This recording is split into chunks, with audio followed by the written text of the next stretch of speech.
Amazing. So welcome everybody. Great to have you at the session. We're going to get going through to tell you all about Kilimanjaro and how you can get involved next year. So to start off with, we'd like to introduce ourselves, so you obviously know who we are and who's going to be talking to you and supporting you throughout the year.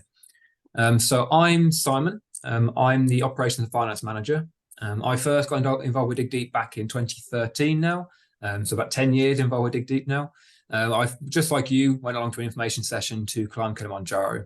Loved it so much. I then completed the challenge in 2014, and then 2 days after I got back, I then started to do Mount Kenya, and then did that the following year, and then joined Dig Deep as a member of staff in 2017. So now in my 6th year with the charity, and actually climbed Kilimanjaro again in 2019. So hopefully well versed to be able to sort of tell you all about this experience that you can be taking on.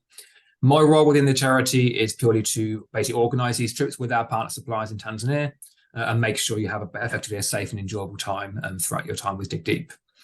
Obviously, Kate's on the course. I'm going to let her introduce herself in a second, but I also want to introduce you to two other members of the team who you may have already come in contact with, or obviously may also hear from soon. So Jasmine is our challenge event manager. Jazz climbed Kilimanjaro with us in 2022 as a team leader for one of our Loughborough teams. So she recruited and supported a team of over 50 people, and then took on the challenge with them in 2022. Last year, before she joined us, she was also the chair of the Loughborough Rag Society, so has basically been organising all of their challenge events and looking after all of their fundraising for various different charities, raising over £500,000 in the process. So yeah, she's well versed in all things fundraising and all things challenge related, so she'll be looking after you, making sure you've got all the support you need throughout the year. Along with Sam. So Sam was also part of Jazz's team from Loughborough and climbed Kilimanjaro last year, so 2022. And yeah, he's here to basically share his experience and make sure, again, you've got a nice point of contact and support throughout the year with everything that you need to make sure your experience is a fun and enjoyable one with us. And then there's Kate, who I'll let her introduce herself. Cool. Hi everyone, I'm Kate. I'm fundraising and communications assistant for Dig Deep. I've been with Dig Deep since 2019 when I signed up as a team leader, fundraised throughout COVID, and then climbed last year, same time as Jazz and Sam. So yeah, my role is to help you guys reach your fundraising targets and get to the mountain. Amazing. So yeah, all of us have been there and done it. So obviously well versed to be able to sort of support you through the process. So you're definitely not alone, and we're happy to sort of pass on any advice and experience that we had throughout the year as well. So we're going to take you through a little bit about the charity to start with, so you know who you're going to be fundraising for, and everything you need to know about the challenge itself, and then also about our support and particularly through fundraising. But to start off with, I'm going to hand over to Kate, who's going to take you through the charity part of the presentation. Cool. So as you guys are probably aware, we are a charity first and foremost, and we organise all of these challenges in-house so we can maximise the funds raised and achieve our charitable objectives. Dig Deep as a charity was formed in 2007, and then in 2011 we launched our not-for-profit trading arm, Dig Deep Challenges, and since then we've delivered epic challenges to raise money for over 2,000 people so far. As part of this challenge, you guys are going to have a minimum fundraising target of 2,950. That's so we can achieve a 50-50 ratio between a charitable donation and your in-country trip costs. This money can be fully fundraised or part self-funded, and anything you raise above the 2,950 goes straight to the charity and increases your impact in Kenya. So we'll start by having a look at what you guys are making possible in Kenya. Dig Deep as a charity, we're a student-funded, award-winning charity who believe that everyone has a fundamental right to clean water, safe toilets, and good hygiene. We're a little different to other development charities in that we only work in one region, and we're committed to fixing the issues experienced here before we move anywhere else. We know that we can't do this alone, and it takes successful collaboration with local people, local government, and fellow partners to have a lasting impact. So this is where we focus our work. It's a place called Bomet County, which is a beautiful rural country in the southwest of Kenya. It's home to approximately 1 million people, but it's one of the most underserved and least resourced areas of the country. The reality in Bomet at the moment is that 2/3 of people don't have clean water, 54% don't have a safe toilet, and children don't have basic access to basic hygiene education. We are working directly with communities and local tradesmen to build large-scale water systems, including rainwater harvesting projects and spring protection projects, and to provide a clean and reliable water supply, building safe toilets in schools, and training households to construct their own latrines in their houses. We're also delivering training to those who need it via community health volunteers, who we train, and then they pass the information on to communities and deliver hygiene lessons in schools. At the same time, we know that in the long run, it will take collaboration amongst many stakeholders, including government, businesses, and local communities, to overcome the water and sanitation crisis in a sustainable way. So we're also investing in planning, monitoring, and training in Bommet to bring about transformational change. To rapidly scale up this work, Dig Deep and the County Government of Bommet have entered into a co-funding agreement until 2027, and this commits both ourselves and the government to co-funding and jointly delivering this work. This enables us to pool our resources and expertise and dramatically scale up our work to reach the entire county. Ultimately, it's our joint aim in this partnership to achieve universal access to clean water, safe toilets, and good hygiene for all 1 million residents of Bommet by 2036. I can say numbers. And the exciting thing is you guys can play an important part in helping us to achieve this. Just £50 of your fundraising target provides 1,000 litres of clean water storage at a school in Kenya. So you guys can imagine the impact your fundraising can have.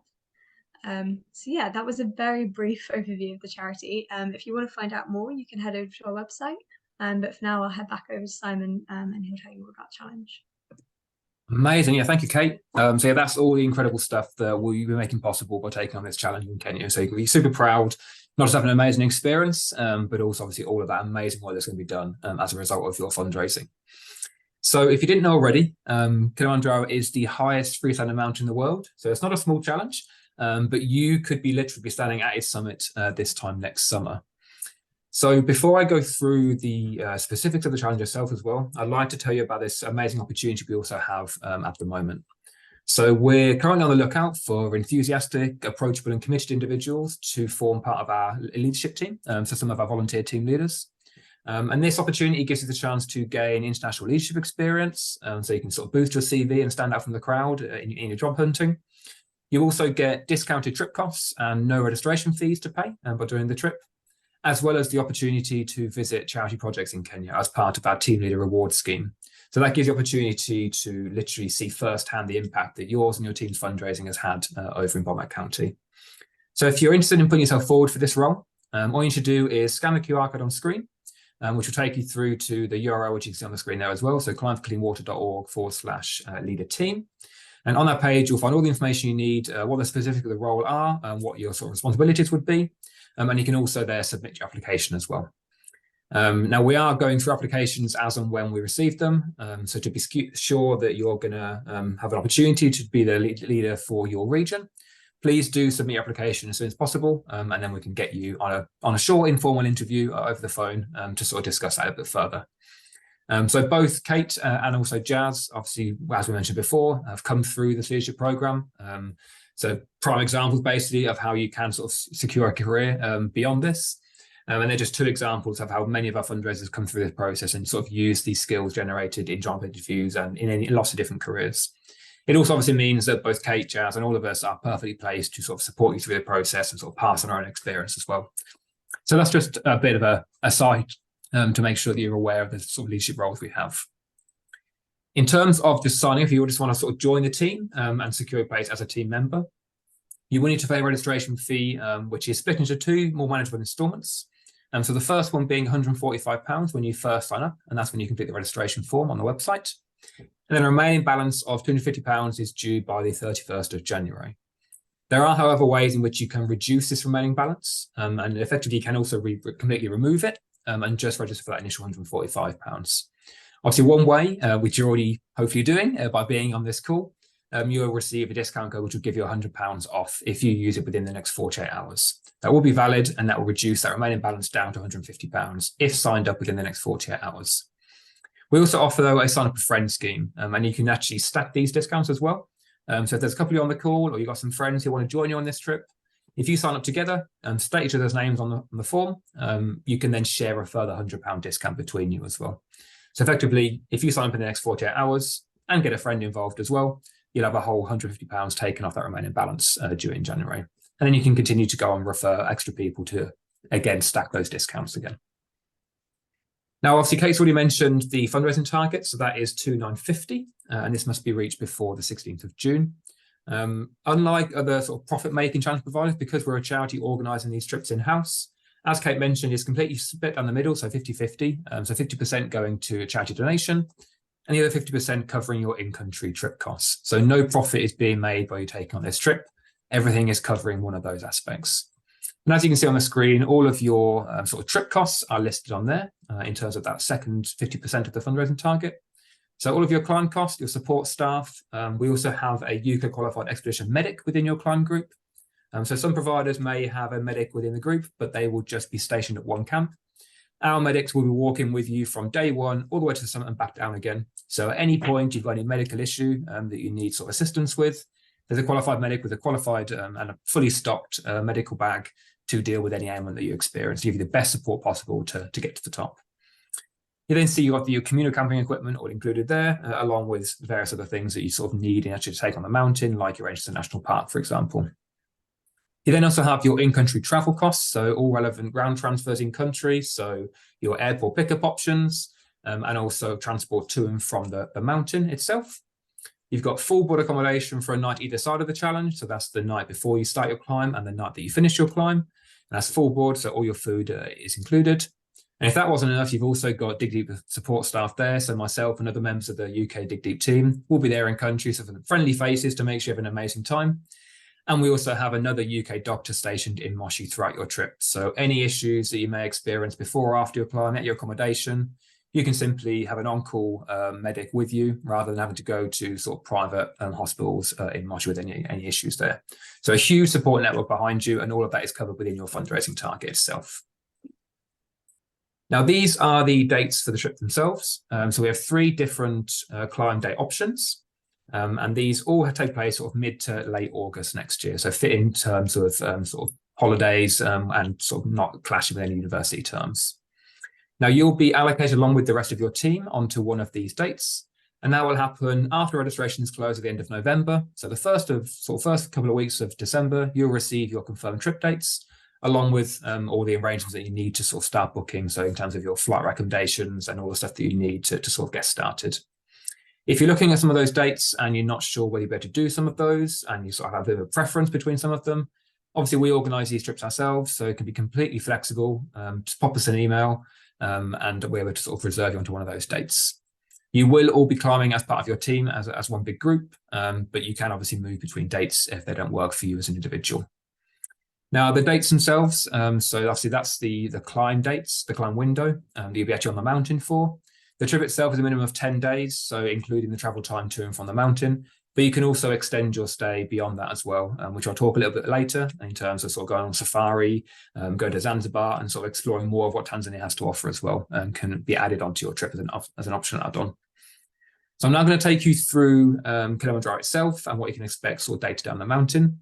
I want to just mention that all the pictures and videos used in this presentation are from Dig Deep climbs over the last few years. So these are the exact landscapes and views that you'll be experiencing on the mountain next year. So this is where it all begins. You'll be traveling off to the mountain with your team and hopefully seeing a glimpse of the mountain on the way. You'll arrive at the Machame Gate because you'll be taking on the Machame route, which is a 6-day climb. It takes 4 days to get to the top and then 2 days to get back down again. Now, the Machame route, this is where we'll say bid farewell and we'll give you a waving goodbye and good luck. And you'll start your climb walking through the dense rainforest that you can see there.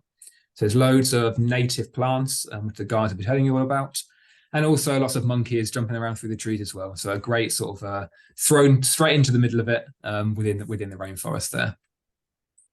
Now, the great thing about Kilimanjaro, though, is every day is completely unique and a new experience as you travel through several different ecological zones as you go. So you exit the rainforest in a couple of hours into day 2. You'll already be well above the clouds and the epic views just start beginning. And as you can see, the landscape is completely different on sort of day 3 compared to the rainforest at the start. The greenery has completely disappeared. And so a great chance to sort of experience lots of different terrains and landscapes. And then you'll arrive at your campsite each night. Now, you do not need to fiddle around with tent poles and put your own tents up. And you've got an amazing support crew of porters who will shoot up ahead of you and set up your camp ready and waiting for you. So when you arrive, your tent will be there, your bag will be inside with all your belongings, and all you have to do then is just relax when you've arrived at camp. Your team of chefs will prepare some amazing food for you as well. So you'll get 3 freshly cooked meals a day to keep you fueled, and all dietary requirements can be catered for. And you'll be amazed at the food that can be produced on the side of the mountain by this amazing team of chefs. So there's really no better way of sort of relaxing at your camp at the end of each day's walking, getting to know your team with a nice full belly and enjoying these absolutely incredible sunsets, which get better and better as the days go on. Now, the Machame route is one of the most popular routes as well, because it allows you to acclimatize as you go. So it follows the principle of a climb high and sleep low. So on day 3, you'll have a dedicated acclimatization day where you'll trek up to a place called Lava Tower, which you can see there. You'll have some lunch, and then you'll start to descend back down again to sleep at a lower altitude at Barranco Camp. Now, this really helps to prepare your body for what is to come as you approach the summit in the coming days, and really helps to boost your summit success rate. What it also does, though, is it gives you the chance to tackle the Barranco Wall, one of the most infamous sort of landmarks on Kilimanjaro, which you can see here. It's not as scary or steep as it looks. It is just a scramble, so no technical climbing required. But after about sort of 4 hours or so of scrambling and helping each other out, you'll arrive at the top of the Barranco Wall and have these absolutely spectacular views across the landscape. So standing well above the clouds, and you can see the curvature of the earth at this point, which you won't believe me, but hopefully you can see it a little bit in that picture. But when you see it there with your own eyes, it's absolutely something that sticks in your memory forever, as do these incredible night skies. So yeah, these are kind of the skies you'll be witnessing each night. And obviously, again, they get better and better as you get well above the clouds. There's nothing obstructing the view. So you can see the Milky Way, shooting stars, and literally a sky full of stars, as you can see there. So any budding photographers out there, definitely urge you to try and capture some of these snapshots and see if you can better some of these photos that you can see on the screen. And then you're on to summit night. So summit night is extra special because you actually start your hike at night. So exiting your tent around midnight to 1 a.m. You'll start to follow a line of head torches that actually look like stars themselves on this night as you follow your head guide. And then after about 6 hours, the sun will start to rise, giving you a much needed boost of warmth and also energy to sort of help you push towards the summit. Now, at this point, I'm not going to lie, it is going to be the hardest thing you ever do, probably. You'll be absolutely exhausted from obviously lack of sleep and getting up nice and early and lots of walking beforehand. And the altitude will be leaving you short of breath and again, adding to the exhaustion. But I want to stress that you do not need to be a super keen athlete or have loads of hiking experience to complete this challenge. You just need a bit of inner belief and inner drive and sort of mental toughness to keep on pushing yourself to get to the top. But we do have a 1-to-1 ratio of support crew member to climb on summit night, giving you that dedicated person there to help you a step of the way. And this really reflects back in our success rate of getting over 90% of people up to the summit on all our trips across the last 10 years.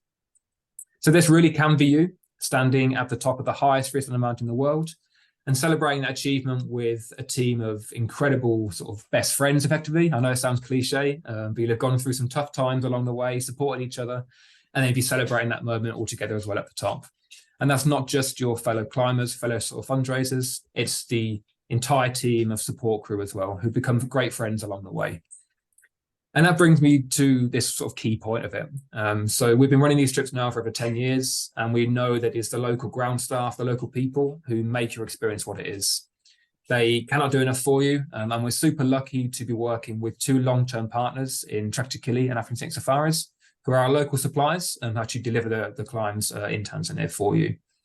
Been working with them for years now. I'd urge you to go to TripAdvisor, check out their reviews. You're super lucky to be climbing with such great companies. Unfortunately, though, there has been and sort of still is a history of exploitation of mountain crew with some companies on Kilimanjaro. But we're committed to our approach that nobody's going to be adversely affected by us running these trips. And we wouldn't do so if that was the case. And it's this approach that has led to us being awarded the Partner for Responsible Travel status by KPAP, who are a local NGO in Tanzania, fighting for the fair and ethical treatment of all mountain crew. And both us and our partner suppliers have this award. So you can be sure that your ground staff and your mountain crew are properly looked after to give you the best experience. And ultimately, it's going to reflect back in your experience as well, because for them to be able to look after you, of course, they need to be looked after first.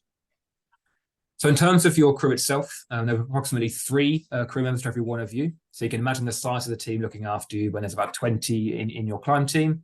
There'll be upwards of 60 people supporting you along the way. And that is made up of a team of incredible porters who will be carrying all of your equipment and setting up your camp for you every day. Your team of chefs providing some amazing food. And then your guides. Now, your guides are qualified mountain leaders with years of experience and have taken hundreds, if not thousands of people just like you to the top of Kilimanjaro. And as you can see, they give you an incredible experience, the whole crew. There'll be lots of singing and dancing, keeping your spirits up. And that's why we organise a tipping ceremony at the end of your climb, where you can individually thank every single crew member for all the support they gave you. So tipping is customary on Kilimanjaro, and it's following the recommendations of KPAP for between $150 to $180 per climber. Then all that money is divided out between your crew. And in this tipping ceremony, it is sort of the best way to sort of bid farewell to all of the people that helped you get there. And our funders, as I always say, it's one of the most memorable and sort of touching moments of their whole experience. Now, I've spoken a lot. I'm going to have a bit of a break. I've obviously told you all the sort of amazing things you've been taking part, but there's no better way than hearing directly from people who've actually completed the challenge themselves. So there's a short little video from some of our climbers from last year who were recorded some testimonials from when they just got off the mountain. So yeah, give a listen to this. Climbing Kilimanjaro was probably one of the best things I've ever done. I knew it'd be good, but my expectations were blown out of the water. Climbing Kili is something that I will never forget, and it was just breathtaking in like all sense of the word. It was very, very challenging, but also very worthwhile. It was amazing. And it was brilliant. It was one of the best experiences I've ever had in my life. Probably one of the hardest things I've ever done, but getting to that top, it's the best thing you'll ever do. It was really tough, but an amazing experience, and you'll definitely love it. We just want to say thank you to everyone that helped us get up, because we were not. One of the best experiences you'll have. The porters help you in so many different ways. They've gone above and beyond, and to the point they were carrying our bags at some point if we needed to. And the food has been good as well too. And thank you to the porters, to the guys, to everyone who got us up there. There's no way we could have done it without you, and I'm so grateful. It was so good. I can't recommend it enough. It was truly incredible. Asante Sana. Yeah, I think that just reiterates what I was saying in terms of it being the local people and your crew who make your experience what it is. They help you every step of the way. And it's one of the best things that comes out of this trip, with sort of the relationships that form between your team, but also the crew as well. So some of the stats on the screen there are just sort of feedback from the last 2 years of trips. We've had over 400 people take on the trip with us. And as you can see, everyone's super happy with their experience, and obviously a good success rate while getting people to the top. So yeah, this can definitely be you next year. Now, the great thing about this as well is Kilimanjaro can just be the start of your experience. As I said, you can extend your stay in Tanzania to see more of what Tanzania has to offer. And this is through our suppliers who organise some amazing packages for you to add onto your trip. As such, like a safari, generally our teams go to a place called Tarangire National Park, which is home to thousands of elephants. But as you can see from the pictures on our screen, also lions, there's giraffes, there's zebras, there's everything in there that you can imagine. And get a great chance to sort of get up close and personal on a true sort of African safari. You can then go, or alternatively, you can also go to Zanzibar, which is an island paradise in the Indian Ocean, just off the coast of Tanzania. You can see crystal clear blue waters, the perfect place to sort of round off your experience and just relax on the beach or in the pool, or you can go on some day trips. You can go snorkeling, you can swim with dolphins. You can do loads of things around Zanzibar. It's a great island to do lots of sort of water sports, scuba diving, all the lot. Or like I said, you can just chill out at the hotel and enjoy the environment. And that is the hotel on the screen. So a place called Palumbo Reef. Lots of activities you can do there as well, and some amazing food. So yeah, great place to all the teams can sort of head there afterwards and then sort of round off their experience in style. Dig Deep don't organise these trips ourselves, so it's purely run by our partner suppliers who have been doing so since 2015 for us, so know exactly what it takes to organise an amazing package for you. And generally, most of our groups do tend to go on these trips afterwards. So rather than me telling you all about the suppliers, there's a short little message from our sort of our two partners who can introduce themselves and tell you all about their companies and how they're looking forward to sort of welcoming you here next year. This is Team Dig Deep Tanzania. Yeah. We welcome you all. Hello everyone, I'm Simbo Natai, Managing Director of African Scenic Safaris. My name is Aiza. I'm the founder and owner at Trek to Kili Company Limited. I Trek to Kili and Africa Scenic, we are both partners with Dig Deep for all your climbs and safaris as well here in Tanzania. Yes, we are looking forward to welcome you to Tanzania and make sure you're gonna have the best time over here. We are the one to organize your Kilimanjaro climbs and make sure you have the best local support for all your treks, and organizing all your accommodation and transport as well. We are both K-pop approved companies with local and ground support, and we are looking forward to welcome you to Tanzania. Tanzania is so beautiful, and we want you guys to enjoy it all. From Kilimanjaro climb, go on safari, culture tourism, as well as Zanzibar. We are here for you. If you want to do something different, we are able to tailor-made any kind of packages. So what you need to do is just to ask. We thank you very much all for choosing Dig Deep, Africa Scenic, and Trek to Kili. We are very, very happy to welcome you here so we can enjoy more of our country in Tanzania. Thank you, guys.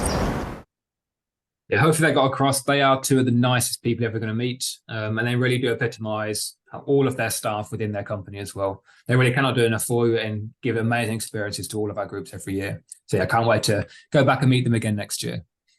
So these are the costs for actually this year's trip. So they're still just sorting out the final cost for packages next year, but these will be released very soon. And again, they'll be released as and when we release all of the information about the trip itself. So sort of it's start of December time. But this gives you an example of what the sort of prices would be. And as you can see, the more people that get on the trip itself, the sort of more of a discount that you get. So with larger groups. So our most popular packages will be the 2-day safari with 5 days Zanzibar, and also sort of 7 days in Zanzibar. But as I mentioned in the video, they can also tailor-made packages for you. So any bespoke trips, all you need to do is get in touch and they can put together a package for you. So anything that you've got on your mind that you definitely want to do, maybe like a Serengeti safari, for example, all you need to do is pop them an email and they're super flexible and they'll price that up for you. With any package though, they will not require payment up front. So all we require is a $200 deposit before the end of May. That will secure your place on the package, and then any remaining balance is due when you arrive in Tanzania. So you've got the whole year to sort of earn or save that money up, so you can really get the full experience that you want from this trip. So additional travel costs to be aware of as well, which you may already have sort of realised, but your flights are not included in your fundraising target, giving you the flexibility to book the ones that work best for you. But we will be recommending some sort of flight options to fit in with the itinerary with our flight partner Trail Finders. And as I mentioned before, these will be released at the start of December along with your trip dates. We also have a very simplified booking process through Trail Finders as well to make it nice and easy for you to sort of sort these arrangements without having to sort of figure out it all yourself. But in the region of around sort of £700 to £1,000 they're looking at the moment, but obviously confirmed price will be released as and when we release the trip dates. And then other travel costs to be aware of, as with any sort of trip of this nature, so your travel insurance, visas, vaccinations. But again, all this information is found on our pre-departure website, so you do not need to figure all this out yourself. All the information that you need to get prepared for the trip is held on this website. So you can actually look at that now if you wanted to. So go to climbforcleanwater.org, scroll down to the footer of our website, and you'll find a link to our pre-departure site there, where all this information is held. So we completely appreciate as well that we are obviously asking you to sort of book and plan things about a year in advance. So we completely understand that plans do change, which is why we build flexibility into our program. So we first offer a 2-week calling off period. So if you sign up and then for whatever reason realize you can't go or change your mind, you can simply request a full refund of registration fees within that 14-day period. After that 14 days, your registration fees do become non-refundable, but you still have that 14-day calling off period when you first sign up to request that full refund. But we also have one of the most comprehensive deferral policies in the market. So we offer completely free deferrals to the following year for any reason, all the way up to the final fundraising deadline, which is the 16th of June. So let's give you that safety net for whatever reason. Maybe you've got like a wedding that pops into the calendar, or some exam resits, or a new job starting that you can't potentially go on the trip on those dates in the end. You can simply move your trip to the following year. In that event, we'll simply carry over any fundraising you've completed. So you basically get an extra year to fundraise. Your fundraising target won't increase, and we'll just move your deadlines in line with your new trip date. So having that sort of flexibility and safety net within the program is really important for us, because we completely appreciate that plans do change. So that's enough from hearing from me. I'm going to hand back to Kate now, who's going to take you through the final part of the presentation. Cool. So your fundraising target can seem a bit scary at first, and it's totally natural to be a bit apprehensive about fundraising. But trust us, it should and it can be a lot of fun. We don't just sit back and let you guys figure it out for yourselves. We're here to support you every step of the way. We pride ourselves on the comprehensive support that we offer to all of our fundraisers. Ultimately, the better our fundraisers are supported, the more funds that are raised for the charity, and the better time you guys have. So everyone's a winner. We're all working towards the same goal. When you join the challenge, you'll become part of a massive family of Dig Deep climbers, past and present. Not only will you have access to all of us at Dig Deep Challenges, but you also have a fully trained team leader, your teammates, and over 10 years of alumni challenges where you can gain inspiration and share ideas. Each month we have an instalment of our Confessions of the Fundraiser blog, where we welcome staff, current team members, and past climbers to reflect on their fundraising and pass on tips and successful fundraising event ideas, or talk through their experience of taking on Kilimanjaro. You'll also have a lot of one-to-one support. So to get you started, as soon as you register, we'll get you booked in for a call and we'll think up a plan together of how you're going to approach the year and just have a general chat about the challenge you're taking on. And then each month we have a schedule of support, which begins with a fundraising newsletter, and that will include curated ideas every month and dates for your diary. And then throughout the month, we'll explore these ideas in more detail on our socials channels. You'll also be given a point of contact at Dig Deep, who will have their calendar open to booking calls or arrange catch-ups. All you need to do is pop us a message and we're always happy to answer any questions and help you come up with a plan. You'll also have access to extensive fundraising resources and events. This includes our fundraising resources website, blog series, and drop-ins. There are opportunities for you to get involved in other events as well, such as ultras, skydives, tough mudders. We can also provide fundraising materials such as collection buckets for you to borrow if you want to hold your own events as well. You definitely don't need to be an experienced fundraiser to succeed in this challenge. In fact, most of our participants, fundraising is completely new to them, so you won't be alone. Ultimately, it's all about utilising us and our resources and then getting out there and doing things that you enjoy for your fundraising. As you can see, previous fundraisers were very happy with the resources and support they were provided with, so just make sure you make the most of it. You will need to put some time and effort into it. With fundraising, you definitely get out what you put in, but you'll have a lot of fun doing so, and the majority of fundraisers get the bug and go on to complete more fundraising challenges after this because they enjoyed this one so much. So these are just a few examples of the fundraising activities that I did when I was fundraising. So I'm quite a creative person, so I use my artistic hobbies and links with local primary schools and create events around that. Sharing social media is also a really important one. Try and ask your friends and family to share as well, and it just helps you reach a much wider network. Great thing about fundraising though is that everyone does it completely differently, so it's all about making it your own and using your own hobbies and interests. Throughout the year, there are going to be times where fundraising might feel difficult, but it's really important to remember that every pound you raise has a massive impact. Just £80 is what it costs to paint a latrine block with talking walls, with important hygiene messages at a school in Kenya. We know that you can all smash your fundraising targets, but being able to see what your fundraising will achieve is definitely a good motivation. Amazing. So to just finish off, we want to say a massive thank you for coming along, and we're really excited to welcome you to the Dig Deep family. To receive more information, you can scan the QR code on the screen and fill out the form registering your interest, and then we'll send over more information from there. If you have any questions at all, feel free to get in contact with us at support@digdeep.org.uk, or you can drop us a message on Facebook or WhatsApp as well. But yeah, thank you for listening, and we hope to welcome you to the Dig Deep family very soon. Amazing. So yeah, I'm just going to post the link into the chat one more time in case you haven't filled out the form to get your discount code. So there you go. You've got that link now. But for now, we're going to also go into a Q&A session. So any questions, anything that hasn't been answered for you as you've gone through the session that you'd still like to sort of get clarification on, please, yeah, just pop it into the chat to either me or Kate. We'll fill that question now and answer it live so that everyone has access to the answer as well. So yeah, please, we'll wait a few minutes. I would appreciate it. It would take a little bit of time to sort of type these out. But yeah, please do pop any questions that you may have into the chat now, and we can sort of cover those before we finish off.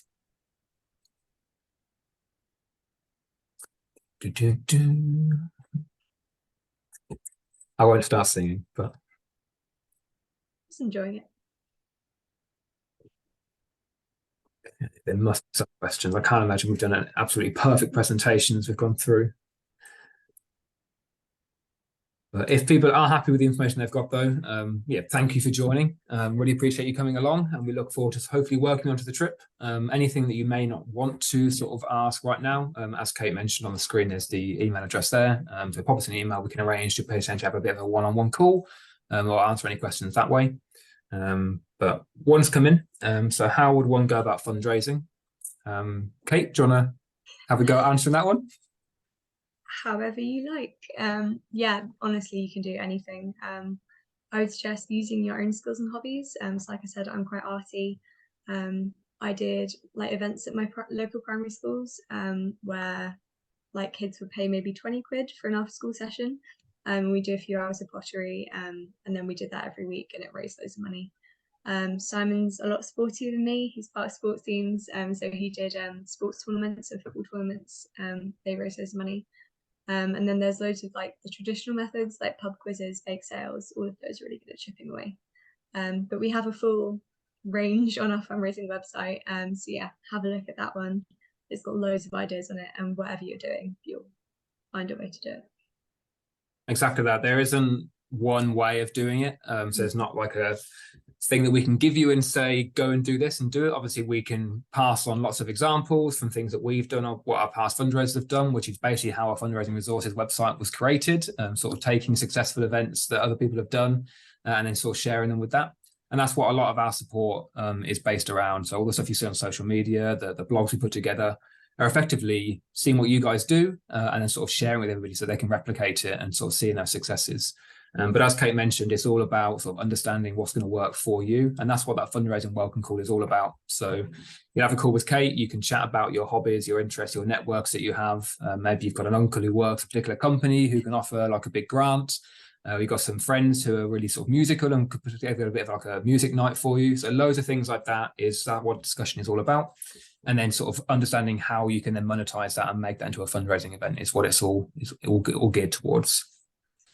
Hopefully that answered your question. Sorry, a lot of my team had to fundraise over COVID as well, and so we had to come up with loads of creative ways. So yeah, it's always possible. Exactly. So another one from Amelia. So how much is the total price of the trip you need to pay? So what you need to pay is the registration fee to start with. So that's in the region of between 145 and 395, depending on what discounts you use or anything like that. So minimum 145. If you then fundraise your whole amount and don't want to self-fund any of that, then obviously all of that fundraising can be completed and then all of your in-country trip costs will be covered. The other things obviously you need to pay are the things I mentioned on the slides. So your flights you will need to pay, your standard sort of travel costs in terms of travel insurance, your visas, vaccinations, and that will vary depending on your individual circumstances and obviously what flights you book as well. But say sort of £1,000 is sort of a round figure for those things. And then you just need your sort of personal trekking kit for the climb itself. So we've got a full kit list on our pre-departure information, which gives you all the information of everything that you need for a climb recommended by the suppliers. But you do not need to go out and buy all this expensive kit. The suppliers have a really comprehensive kit hire service. So you can, if you wanted to, arrive and just hire everything that you need for the climb. I would personally recommend buying your own walking boots. Obviously, you get those nicely worn in before you take on the climb, but effectively you could hire everything else if you wanted to. Other things just to be aware of then in terms of the tips that I mentioned. So around $150, $180 in tips for the crew. And then it's just extra spending money that you may want when you're up there. So things for drinks or any excursions or added travel that you wanted to do. Obviously, that's all going to vary individual to individual. But all of that information is on our website as well for all those sort of optional extras. So hopefully that covered the costs for that. But if I didn't, please do send another message and I can try and explain that a little bit further. Another one from Campbell. So what does the role of leadership involve? It's a great question. So yeah, the team leaders that we're recruiting for now are effectively going to be regional team leaders. So they will be kind of like the first point of contact for the team to help us firstly recruit people onto the trip. So that's kind of like organising sort of marketing effectively of the challenge itself. We'll provide you with the resources, but you're kind of then feet on the ground, handing out the flyers, putting posters up, holding little drop-in sessions, hosting information sessions like this to get people in the room, which we can come and present to. So all a little bit around sort of getting the word out, being like an ambassador for the charity, and following our sort of tried and tested marketing campaign, which we do. And then it's about sort of supporting your team. So it's about organising some team socials to create that kind of like team environment, organising some team fundraising events along with our support as well, obviously. So getting the team together, getting them started with their fundraising, and then sort of supporting them through that process. So it's kind of split into two main aspects, being the sort of recruitment aspect, getting the team started, and then being the supportive aspect through their fundraising, through their trip preparations, maybe organising like a training hike for the team to go out and get some training in. Everything like that is kind of what the team leader role is all about. And then obviously as part of that, like I said, there's a reward scheme for the extra effort that you put in terms of reduced trip costs and the opportunity to say go and visit the projects in Tanzania as well, in Kenya before your climb. Again, hopefully that, did I miss anything there, Kate? Or? I think so. Amazing. And then how many team leaders are you looking for? So effectively, as many as we can. So there's no limit, depending on sort of the regions that you apply from. We're ideally looking for people up and down the UK. Obviously, if we've already got our team leader at your location, we do potentially have places to sort of share the role in pairs. If we've got two really good applicants who are really keen to do that. But if there is somebody already at your location, then you'll basically just join the team. Or we can just create kind of like more than one team in that region, depending on the sort of size of the region. So yeah, there's no upper limit in terms of who can or can't be a team leader. It's kind of just based on geography and how many we've already got at that moment in your region. So it's kind of dependent on sort of where you're based. Any other questions or clarification if anything that I've just said doesn't make any sense? Cool, glad that answered your question, Campbell. Thanks for that. And how big are the teams typically in past trips? So that completely varies, again, depending on the region and obviously where you're based. So our biggest team we've ever had is Jazz's team, who's now obviously one of our members of staff. So she recruited 55 people. And then we have teams closest to like 5. So it completely varies depending on obviously where you're based and sort of how many people sign up from that region and how big the region is. But generally, as sort of an average, we're looking around sort of teams of 10 to 15 or so is sort of the average team size.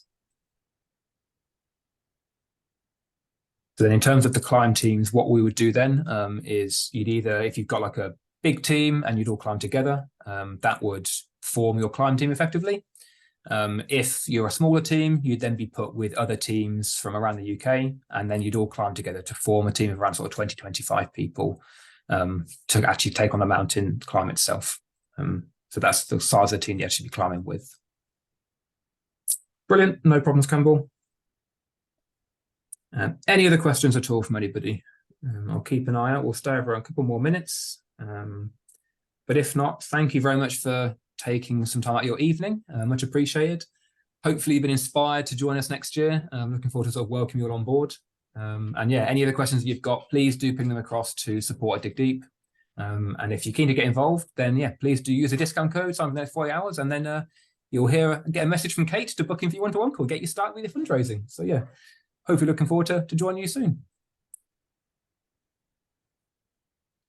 Amazing. Don't think there's any other questions. So yeah, have a great evening, guys. And yeah, thanks for coming again, and we'll speak to you soon.